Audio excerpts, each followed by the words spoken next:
Bom dia, pessoal. Disputar com uma manhã de sábado não é fácil, mas Conrado, aqui aproveito para agradecer a presença, o convite à NPT, aqui aproveitando a presença da nossa vice-presidente, como eu chamo, minha presidenta, Ana Cláudia, Fabiano, que está chegando também daqui a pouco, toda a diretoria, Milena, a diretoria da NPT, pelo convite. Fico realmente honrado poder trocar algumas ideias com vocês aqui nesta manhã, ainda mais honrado com esta mesa, com Luciana, com Helder, com Lorena. Na realidade, talvez eu seja o único não mineiro, seja da minoria não mineira aqui da mesa, já que Helder, embora não seja de nascimento, mas é de coração. Se não é nativo, é cativo, né, daquela terra, voluntariamente cativo, como ele mesmo gosta de dizer. Na realidade, nos coube aqui tratar de algumas questões, cada um de nós, sobre os GTs que integramos, e o objetivo nem de longe, até porque penso que não poderia ser este, é de proferir, pelo menos da minha parte, é de proferir palestra, de trazer algo, de vir a falar aqui para esclarecer sobre a reforma trabalhista, por uma razão muito simples. Todos vocês conhecem muito bem a temática, certamente conhecem inclusive melhor do que eu, e em relação a alguns pontos dominam de maneira muito profunda cada um desses pontos. Então o objetivo não é este, nem poderia ser, não teria essa pretensão de vir aqui para ensinar, mas sim trazer uma espécie de relato de alguns pontos que foram abordados no âmbito do GT, o qual eu integrei e tive a honra de coordenar, que foi o GT da Hermenêutica Infraconstitucional, na linha dessas discussões que foram travadas, justamente no da controle de convencionalidade, controle de constitucionalidade, e o da hermenêutica infraconstitucional também, como maneira de tentar contribuir para que avancemos no âmbito da instituição nas estratégias voltadas ao combate aos ilícitos e à precarização cada vez mais crescente trazida pela reforma. E é exatamente por isso que todos nós temos, ou parte bem significativa de nós, temos participado de discussões, de debates, de palestras, de conferências sobre a temática da reforma trabalhista, e temos tido a oportunidade de aprofundar uma série de questões, mas penso não ser aqui este o caso. Não é exatamente por isso que não precisamos, acredito eu, tratar do histórico, do breve histórico, já que teve uma tramitação extremamente assodada, esse projeto de lei que se transformou na reforma trabalhista, do seu déficit democrático, daquela discussão de que, apesar de tudo que foi tão propalado pelos defensores da reforma, que ela nem de longe ela cria ou gera emprego, simplesmente substitui as circunstâncias de trabalhos com mais e postos de trabalho com mais condições, com mais garantias, enfim, com mais direitos por outros em condições mais precárias, e o próprio direito internacional, o direito comparado nos demonstra na experiência de outros países, como o México, como Espanha, como Portugal, como diversos países da OCDE, que integrantes da OCDE, inclusive tem estudos da OIT divulgados em 2015, demonstram isso, que na realidade não há geração de emprego, mas nós não precisamos nos aprofundar, repito, sobre essa questão. Então eu peço licença, até pelo tempo de que dispomos, porque serão 3 falas aqui, depois eventualmente debates, ainda temos conferências ao longo deste congresso, neste último dia de congresso, então peço licença para passar diretamente aos pontos que foram abordados no âmbito desse grupo de trabalho que tratou da hermenêutica constitucional, com vários colegas de várias partes do país, com representantes de todas as coordenadorias nacionais, os coordenadores da época, alguns já tiveram modificações, outros colegas, veja aqui Rafael de Araújo Gomes, que participou, colegas, enfim, de todas as coordenadorias, repito, que contribuíram enormemente para esse texto que foi produzido e que estamos agora concluindo. Acredito que está em fase de edição pela Ascom da PGT, uma publicação que foi até provocada por colegas na lista de e-mails dos membros, que fosse feita a publicação destes relatórios, e está em fase final, está sendo concluída justamente, estão sendo concluídas as medidas para que essa publicação venha a ocorrer. Então, só para, antes de entrar nos temas mesmo, elencar o que nós buscamos tratar neste relatório. Nós tratamos da questão atinente à terceirização ilícita, a terceirização de serviços em geral, a questão concernente às fraudes, às relações de emprego por meio da pejotização, por meio também do trabalho autônomo, a figura do trabalho autônomo exclusivo, trazido pela reforma trabalhista, a questão da autonomia negocial, notadamente no tão famoso negociado sobre o legislado, e principalmente as repercussões disso em relação ao meio ambiente do trabalho, a questão concernente ao acordo extrajudicial, firmado também como maneira de tentar burlar direitos de trabalhadores, a quitação anual de obrigações trabalhistas, a figura do grupo econômico sob a nova legislação, o protesto de sentença e também a inscrição em cadastros restritivos de créditos, a questão concernente à tarifação do dano extrapatrimonial e, além da desconsideração da personalidade jurídica, um ponto que parece muito relevante, acredito que talvez tenhamos unanimidade quanto a isso aqui, que é a da inviabilização do acesso ao judiciário, no caso mais precisamente à Justiça do Trabalho. Pois bem, tentando tecer algumas considerações acerca de cada um desses pontos, iniciaria com a questão da terceirização do serviço. E tivemos esta semana, Lorena, inclusive, participou, junto com vários colegas representantes não só dos IGTs, mas também das coordenadorias e de outros órgãos, inclusive os órgãos superiores do MPT, Conselho Superior do Ministério do Trabalho, Coordenadoria de Recursos Judiciais, a ANPT esteve presente também, Câmara de Coordenação e Revisão, Gabinete do Procurador-Geral, enfim, no âmbito da Escola Superior do MPU, de uma oficina esta semana discutindo exatamente estratégias nesta linha, e naquela oportunidade, vários colegas, e eu lembro de Paulo Juarez, falando em nome do GT, que Helder também representa, do controle de constitucionalidade, destacava, com relação à terceirização do serviço, que ao contrário do que pode parecer, e provavelmente era a intenção do legislador, não há, por mais que se busque permitir uma terceirização ampla, geral e restrita, sem qualquer limitação, na realidade, continua havendo, podendo haver, e penso, devendo haver, o controle do desvirtuamento, porque ainda que se diga, pela legislação você pode terceirizar toda e qualquer atividade, independentemente de existir a discussão de atividade fim ou de atividade meio. Mas ainda assim, há de se observar se estão presentes os requisitos de efetivamente um contrato de trabalho que ele seja vinculado à empresa prestadora de serviço, ou se aquilo ali é uma mera fraude, mas que ele efetivamente, independentemente de ser atividade fim ou atividade meio, ele efetivamente está vinculado à empresa tomadora. Porque todos sabemos, enfim, não preciso discorrer aqui sobre os problemas envolvendo a terceirização, que já discutimos há muito tempo, desde a época do PL 4330, depois no Senado Federal, e que acabou essa discussão sendo atropelada pela lei da reforma trabalhista, mas se fôssemos sintetizar todas aquelas questões, as condições extremamente mais precárias, isso demonstrado inclusive por pesquisas que demonstram que o trabalhador terceirizado, apesar de trabalhar mais, apesar de ganhar menos, apesar de tudo isso, e de ser tratado com uma rotatividade, tem uma rotatividade muito maior, porque é tratado como se descartável fosse, uma mera peça a ser reposta quando convém, ele se acidenta muito mais, havendo atividades em que o índice de acidentalidade, inclusive nos acidentes fatais, chegam a 80%, ou seja, de cada 5 pessoas que se acidentam e que morrem vítima de acidente de trabalho, em algumas atividades, 4 são terceirizados. O que mostra, penso eu, ilustra bem a precarização insta as condições que são ofertadas aos trabalhadores no âmbito da terceirização. Então, independentemente de se permitir e se aceitar que se terceiriza atividade fim ou meio, penso que ainda assim há campo para discutirmos a ilicitude da terceirização, naquele caso, tendo em vista que se esteja diante, no caso concreto, de mera intermediação de mão de obra, de situação em que é tão somente um aparato, uma roupagem formal para poder dar a entender que se estaria tratando de terceirização, quando na realidade ali é uma mera maneira de fraudar a relação trabalhista, enfim, nas discussões atinentes às chamadas formas atípicas de trabalho, seja quais forem, a lei traz várias dessas. Na mesma linha, a questão da pejotização e de outras fraudes trazidas à relação de trabalho pela nova lei, ou pelo menos possibilidade, ele trata, é bem verdade, da possibilidade de contratação de pessoas jurídicas. E sabemos todos, desde muito tempo, que isso tem sido utilizado como uma maneira justamente de burlar direitos trabalhistas. Quem não se deparou com situações de trabalhadores que são dispensados e são contratados outros, às vezes o mesmo trabalhador, só que contratado formalmente como sendo uma pessoa jurídica que ele foi obrigado a constituir, tão somente para ser contratado e não ser reconhecido formalmente como empregado. Todos nós, seguramente, já nos deparamos em nossa atuação com circunstâncias como estas. O que pode dar a entender, numa leitura mais apressada, é que esta situação se tentou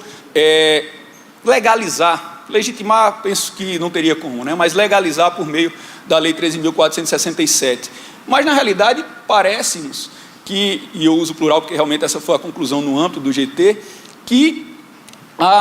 interpretação há de ser restritiva em relação ao texto legal, até porque quando ele fala em alguns dispositivos, por exemplo, na impossibilidade de se contratar, trabalhador ia ser desligado e alguns meses depois via ser contratado como pessoa jurídica, em alguns, se você for olhar no texto, ele fala em empresa. Então, interpretemos dessa forma, atentando que não é tão somente ser constituído como pessoa jurídica, mas sim que se trata de uma empresa. E empresa tem toda uma conceituação, é uma atividade economicamente organizada, inclusive quando trata da questão das alterações na Lei 6.019, quando fala, 13.467, fala em relação à questão das empresas prestadores de serviço, ela fala em algumas questões relacionadas, inclusive, a capital mínimo, que permita o exercício das atividades. Enfim,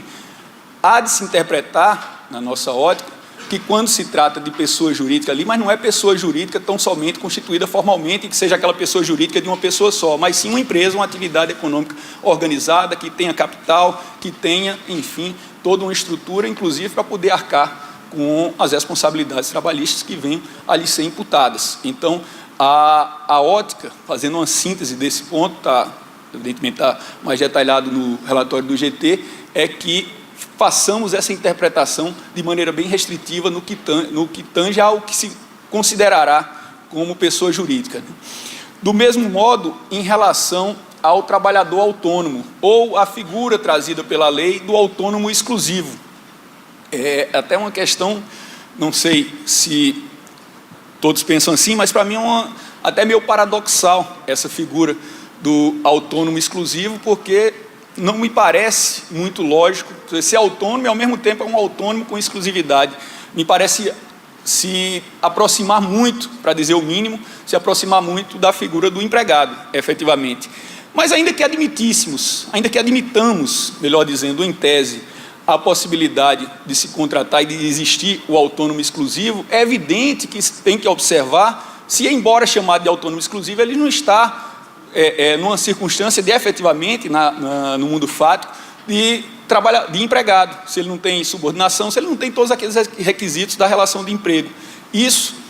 pensamos, tem que ser observado, assim como, coincidentemente, no mesmo artigo, inclusive no 442, há alguns anos, como os senhores lembram, muitos atuaram em forças-tarefas, inclusive muito exitosas, no combate às fraudes por intermédio de cooperativas, quando se modificou o 442 da CLT para dizer que se poderia contratar e intermediar mão de obra por meio de cooperativa, e houve uma consolidação, uma construção do entendimento jurisprudencial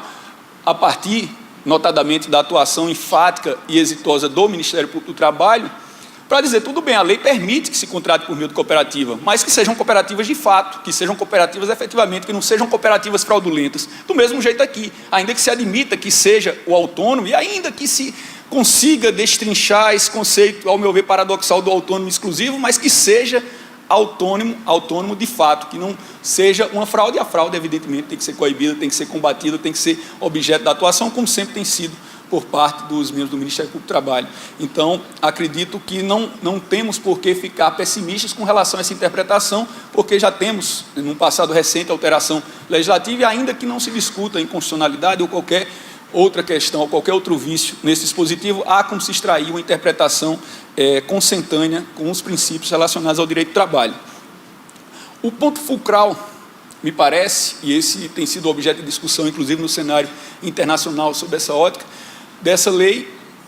além de algumas outras questões que têm sido mais destacadas, mas me parece que a de maior destaque tem sido justamente, vou usar a expressão que tanto temos usado, do chamado negociado sobre o legislado, né?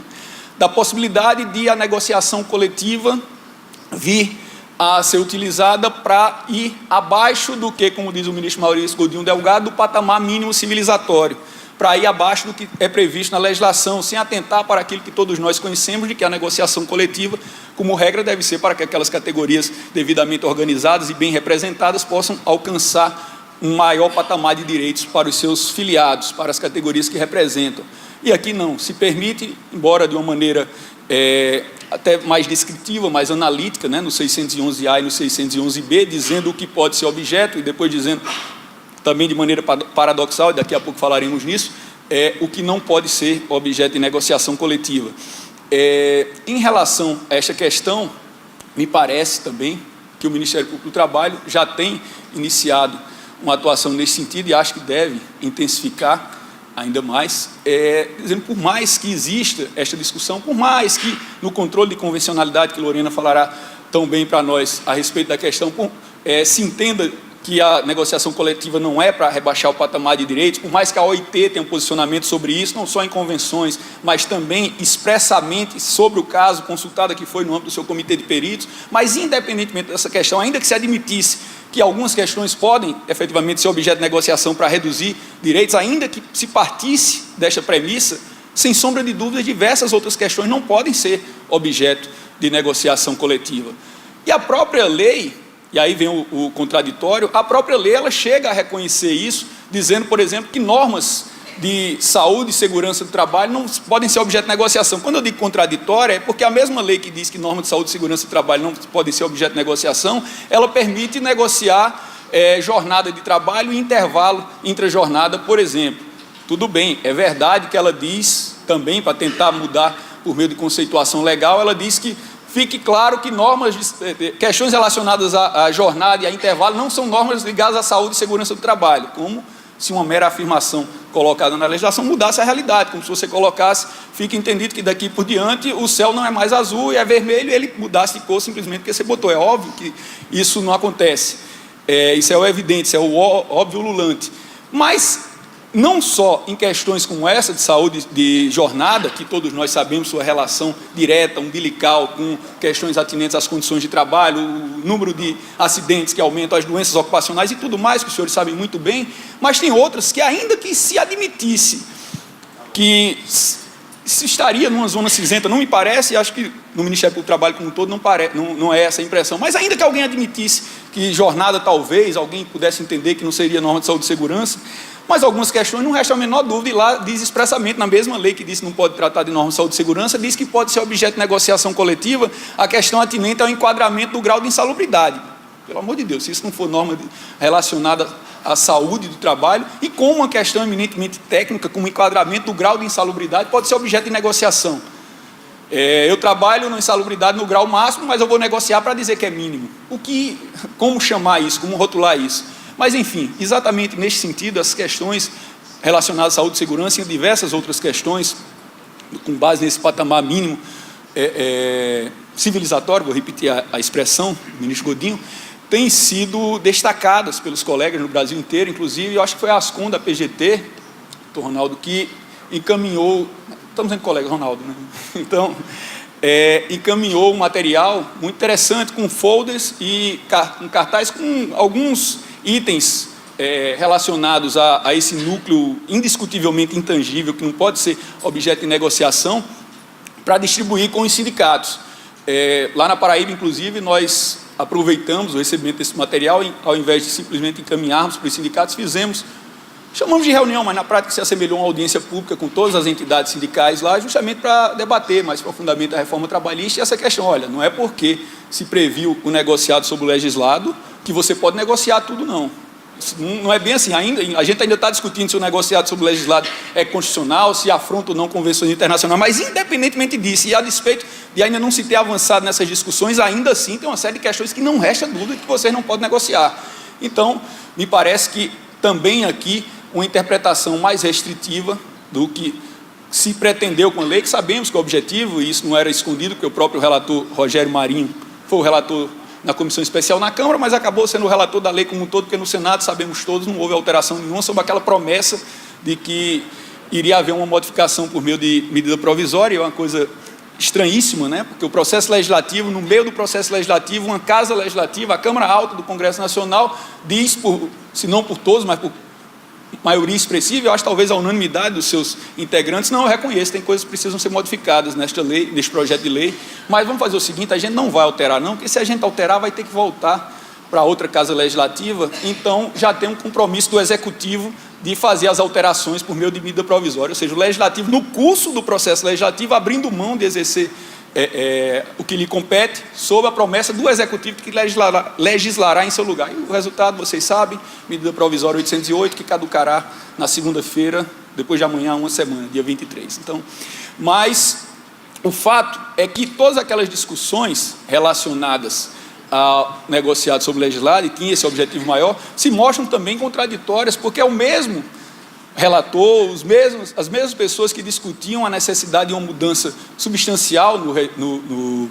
direito sindical brasileiro como um todo, que diz que o sistema sindical é caótico, está falido, precisa alterar. Eu não vou nem discutir se não precisa realmente alterar, então, me parece que não, como foi feito, mas ainda que se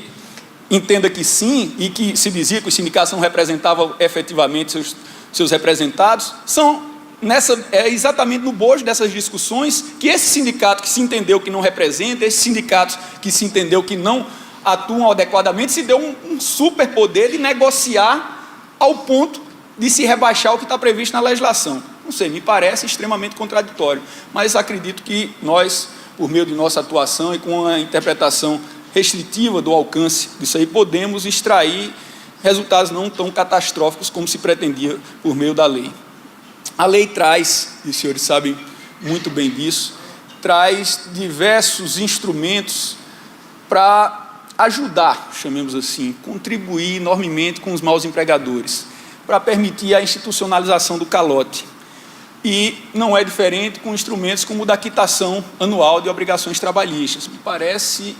extremamente pernicioso que isso tenha sido previsto, como o foi, mas ainda assim, também nos parece, no âmbito do GT, isso foi debatido, nos parece que podemos extrair também interpretação mais restritiva. A quitação anual, no curso, na realidade ele até fala no texto, no curso da relação de trabalho ou não, mas difícil imaginar que ela seja, até por estar prevista como uma quitação anual, que ela não seja no curso da relação de trabalho. O objetivo, muito claro, se valendo da autoridade de empregador, o empregador chegar para o trabalhador, final de cada ano, olha, você está dando como quitado aqui, quitadas as verbas trabalhistas, eu não lhe devo nada, e com isso, inclusive, você até reduz o prazo prescricional, que não é dos últimos 5 anos, agora vai ser do último ano. A cada ano ele vai e afirma formalmente de que não tem mais nada a reclamar. Só que, por que está previsto lá? Nós vamos extrair, parece-me que não, nós vamos extrair a interpretação desse texto legal, que essa quitação é ampla, geral e restrita de tudo que está lá, ainda que se discriminasse os títulos das verbas que estão discriminadas ou só dos valores efetivamente pagos. Me parece claro, e essa é a conclusão no âmbito do GT, do colegiado que integrou o GT, que o que se deve interpretar é tão somente o que foi pago.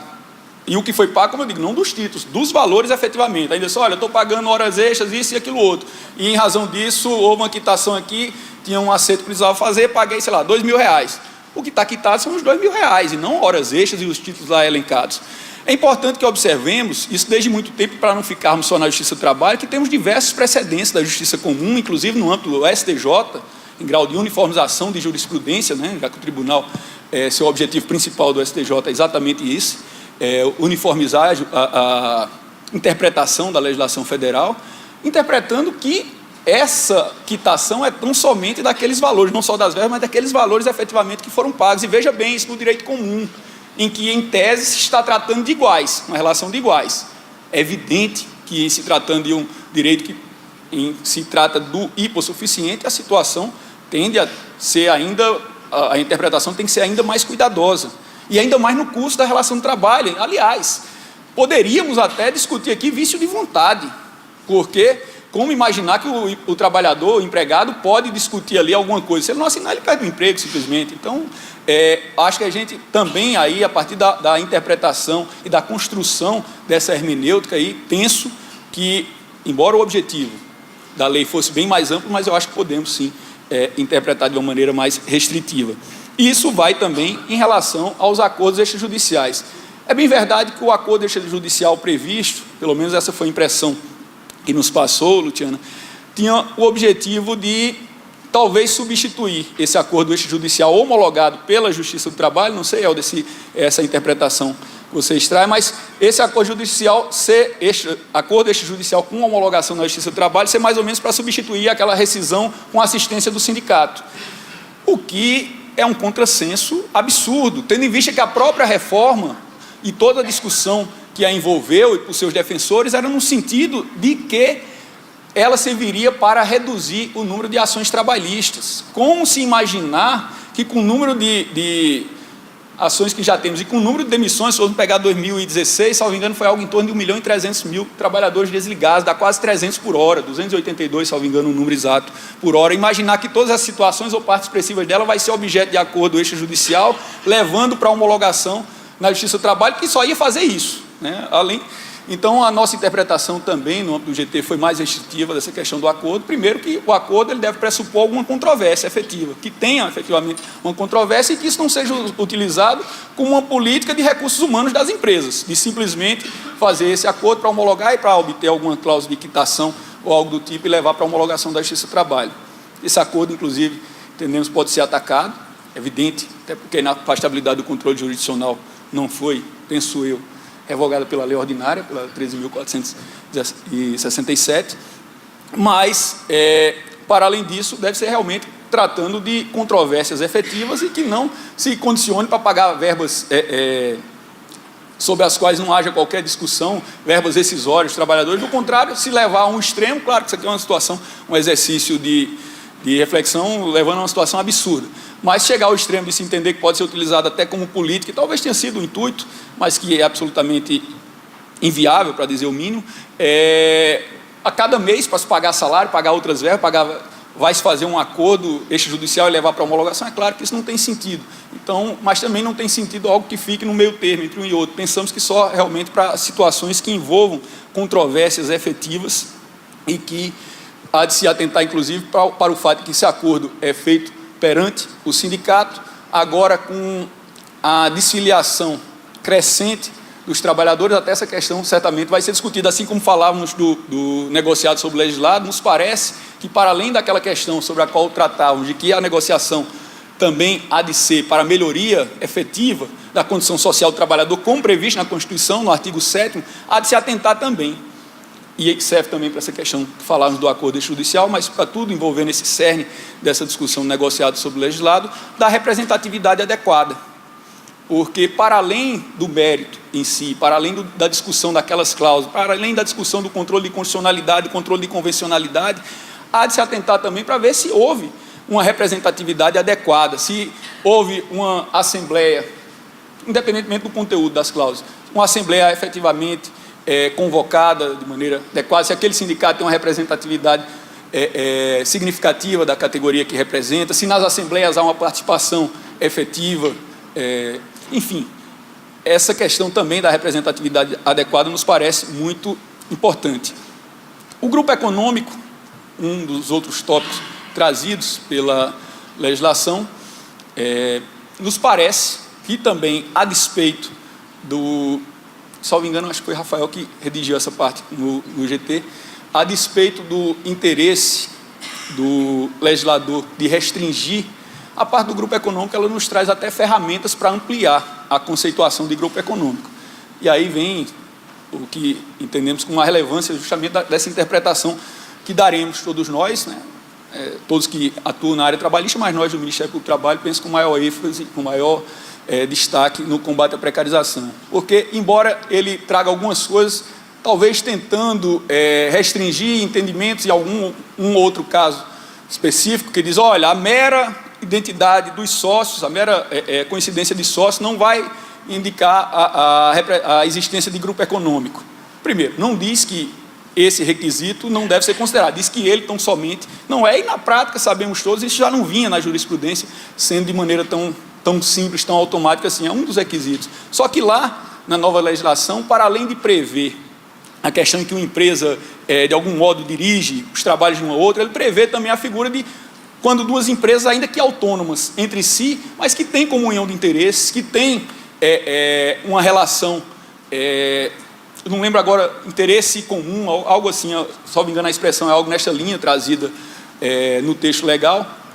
que prevê essa possibilidade, ainda que ela não tenha absolutamente nenhuma relação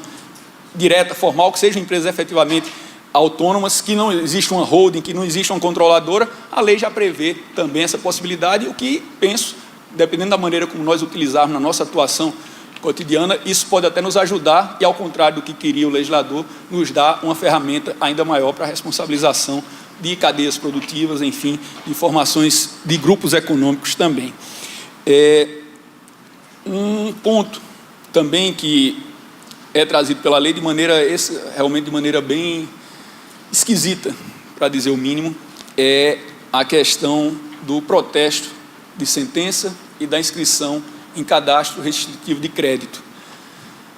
Tem um lado bom, o Rafael falava sobre isso, né? O lado bom é que chama a atenção para algo que é pouco utilizado até na Justiça do Trabalho. Realmente ela aborda isso aí. Agora,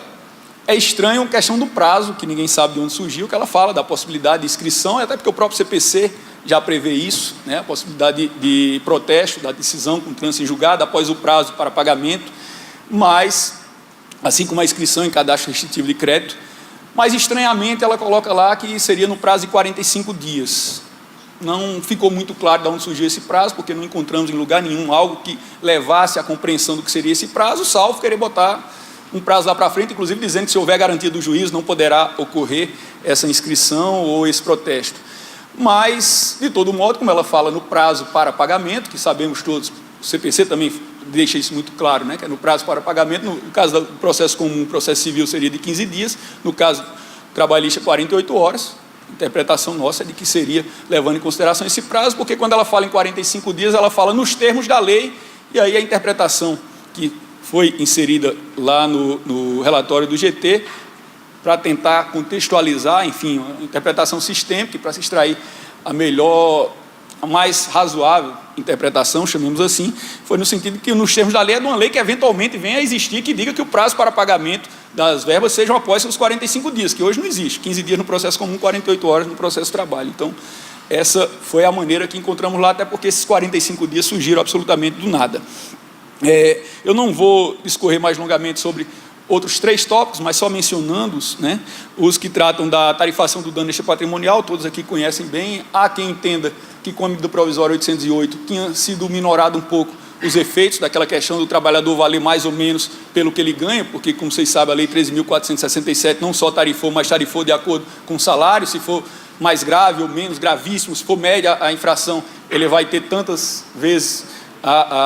o valor do salário do trabalhador. E talvez para tentar minimizar essas discussões, na medida provisória se trouxe colocando tantas vezes o teto da Previdência Social, mas nem precisamos mais discutir isso, porque a medida provisória, sabemos todos, caducará em menos de 10 dias e vai voltar o texto inicial. Uma tarifação absolutamente inconstitucional, e fico muito à vontade para chamar de inconstitucional, não apenas por ser esta a nossa interpretação, mas porque o Supremo Tribunal Federal já entendeu assim, ao tratar da lei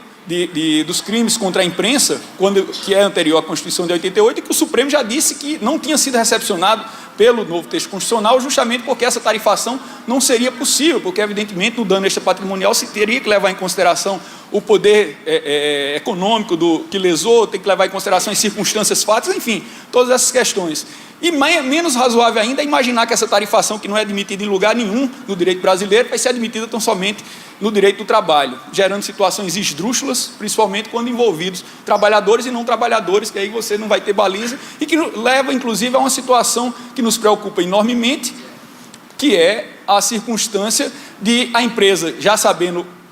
quão tarifada está aquela irregularidade, aquele ilícito, fazer as contas e achar que vale mais a pena do que adotar medidas, por exemplo, para mudar seu parque fabril e deixar condições mais seguras de trabalho, senão é melhor, eventualmente, eu pagar o dano moral, porque, pelas minhas contas aqui, compensa. É uma situação absurda, sem dúvida, mas não tenhamos dúvidas, não tenhamos qualquer resquício de dúvida de que pode vir a ser utilizado efetivamente. Então, sem discorrer mais longamente sobre esse tema, e o outro também, que já foi muito bem abordado, inclusive, pelos palestrantes ontem, a professora Gabriela Delgado, o ministro Luiz Felipe, Guilherme Feliciano, entre outras pessoas, que é a questão que está ligada umbilicalmente a todo esse cenário e esse contexto precarizante que a Lei 13.467 trouxe, que é a inviabilização do acesso à justiça, que é